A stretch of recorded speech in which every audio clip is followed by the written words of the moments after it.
Hello ma'am, since nahuman na imong website, so tudloan di ka unsaon pag-upload og mga property nimo diri para makita sa tanan.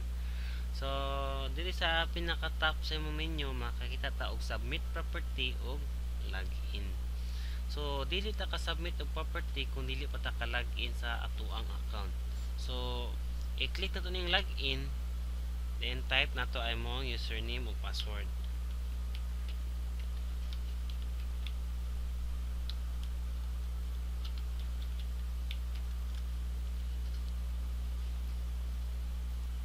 So sa imong menu sa taas mo napansin nimo na nadungag bag-o tulo na my properties, profile ug logout. So kaning logout kabalon man kaon sa ni ma'am. So kaning profile dili makita nimo ma-edit imong picture, imong ngalan ug imong personal info nimo. While sa my properties dili nimo makita ang imong gipang-upload na mga properties. So ato siya i-click. So diri wa pa tay makita kay manta ka upload og properties. So saan mag-upload? So i-click na to ang submit. So magbutang ta og example on ma'am. So diri sa to ang property title. Diri ko sa imong site, sa imong Facebook makita o diri na property title to diri na ay 1 bedroom condo unit. So ato siya tang diri copy lang nato. Pwede sa nato siya edit capital letter. Next, asa ang yang address. So, ato sa kapiyon po nato ni ang Happy Valley, Banawa. So, since sa Cebu ni siya,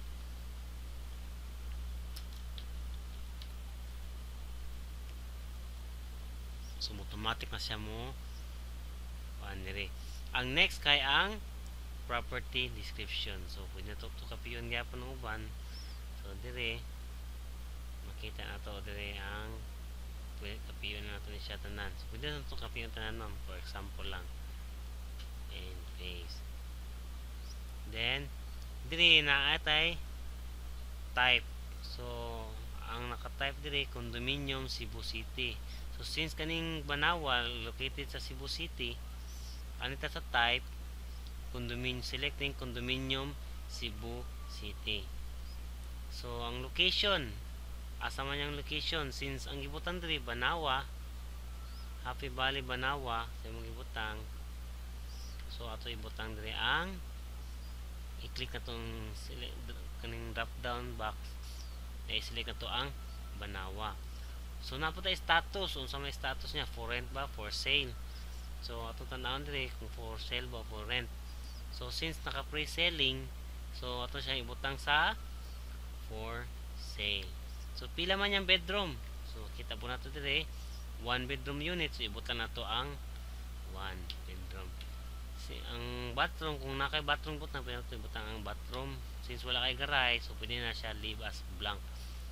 Sale or rent price, so pwede nato i-add ang kay siya kapiyo nato ni siya ma'am.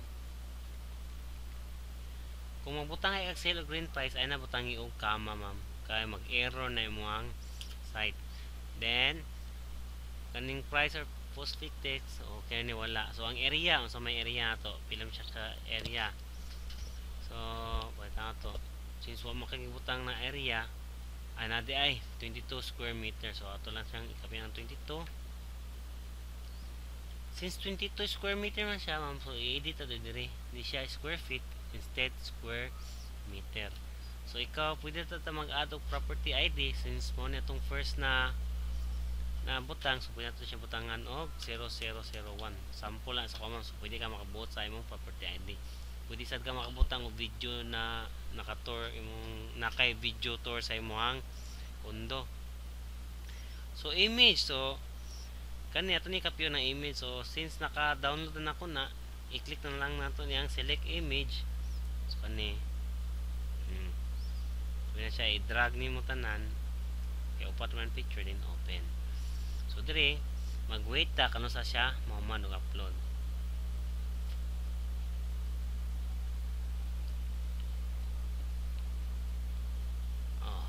Pagka man yung upload na makita nimo ma'am nay manggagmayng star dire. So kani siya i-indicate na to unsa tong primary na photo. So ato ni i-click ng star na gamay dire. So naka-highlight, naka-shade ang star. So meaning kani siya mo na to ang primary photo na makita sa to ang front screen. So dire pwede na to ato i-display atong agent information. So since po ka ato agent ato ning dinhi na ta sa profile information na lang. So wala po siya dire. So inan lang sa nato. While kaning mark this property as featured property, so pwede na to siya mohon siya as featured na property. So i-click lang nato, i-check lang itong box so para imo siyang featured properties. So diri na nakabutang features ay diri sa additional details. So pwede ta magbutang additional details. So diri pwede nato ni siya kapiyoning. So depende sa mga unsa na details ang ibutang man. For example, equity 20%. Ibutang to ang title, then ang value kapiyon nato ni siya 3 months. So last na po ta yung balance.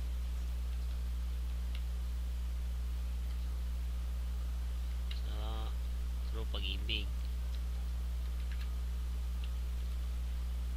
So na diri so kanista po ito sila iadta nan diri pero para makabalo ka ato lang siyang kanisan duwa atong i-add. So after na mao manimutan nan fill up tanan mga form diri click na din ang submit property. So mag-wait lang ta. So diri na submit na nato diri. So once i-click na ning my properties, natay nakita na natay na submit na properties. So diri makita nimo nato na siya edit, delete or ma-view nato siya sa website. So for example, pwede nato siya i-view diri.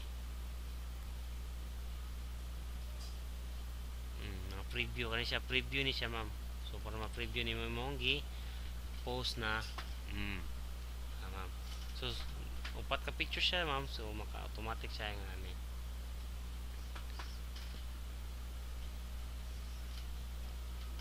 So atong additional details ba po siya ma'am. Nakita siya sa mapa. Ang mga tao sa tuisan mo ka-comment. So for example ma'am, since Banawa man siya na property, Cebu City condominium, anita diri sa Cebu City, then condominium.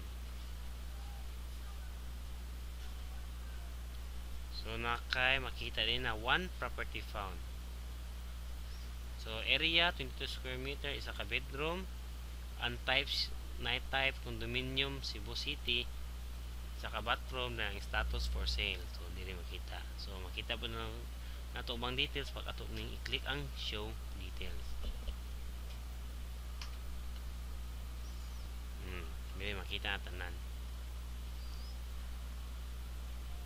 So after nimo maka-submit man, pwede na ka mo log out or mag-add pa ka og bagong property or mo log out na ka. So kung napaka question ma'am, i-contact lang ko kung galisod pa ka ani.